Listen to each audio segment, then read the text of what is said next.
Hi, my name is Derek Henry with Accelerate Consulting. In this video, I'm going to walk through an example of creating a simple macro using the macro recorder in Excel and then how to edit the macro using the VBA editor. VBA, or Visual Basic for Applications, is the programming language used in the Microsoft Office suite to automate tasks and extend functionality. Before we can record or edit a macro, the Developer tab needs to show up in the ribbon.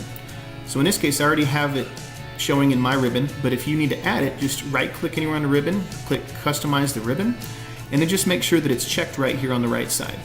Once you do that, you click OK, and it should show up. We're starting with a blank workbook, and we just want to record a simple macro that types the word draft with bold red font, a yellow fill color, a thick border, and centered alignment.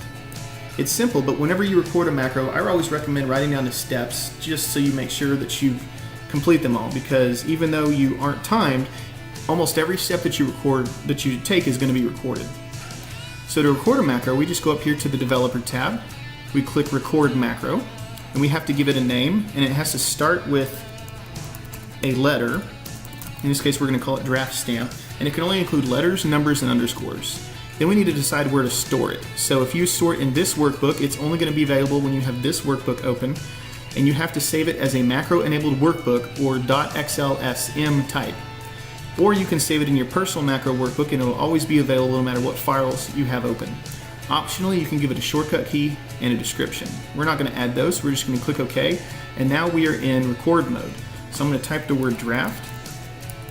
I'm going to come back over here to the Home tab and make it yellow, red font, thick border, and then centered alignment. And that's it. So we just go back up to the Developer tab, click Stop Recording, which is in place of the Record button before, and that's it. We've got our macro that's been made. So we're going to test that out. Go over here to Sheet 2. We're going to click the Macros button, and we're going to see our macro right here. We click Run, and there you go. It adds our macro. So to edit macros, you want to go to the Visual Basic editor. And so we go to the Developer tab and Visual Basic right here.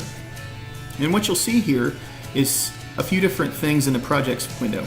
We see our file right here, and what happens is when the macro is recorded, it added a macros module. And so I double click on module 1, and right here is all of the code that was recorded whenever we added this macro. Now, even though it's a programming language, Visual Basic is very English-like, so it's actually pretty easy to follow along with what we did. So we selected a cell, we added a formula or a value, and then you can follow along with everything that we did. So the main thing that you're going to want to do if you want to be able to rerun this is let's take out this reference to an exact cell, because we want this to be able to work everywhere that we run that macro, not just in that one cell. So let's see if this works again after removing those lines. So now if we run the macro, it doesn't just go into cell B5, it goes wherever we have the selection. And that's it. We've recorded a really simple macro, and then we've edited it. That's it for this video covering Excel macros at a very basic level. You can find more videos like this one and many other resources on our website at www.accelerate.co. Thanks for watching and have an excellent day.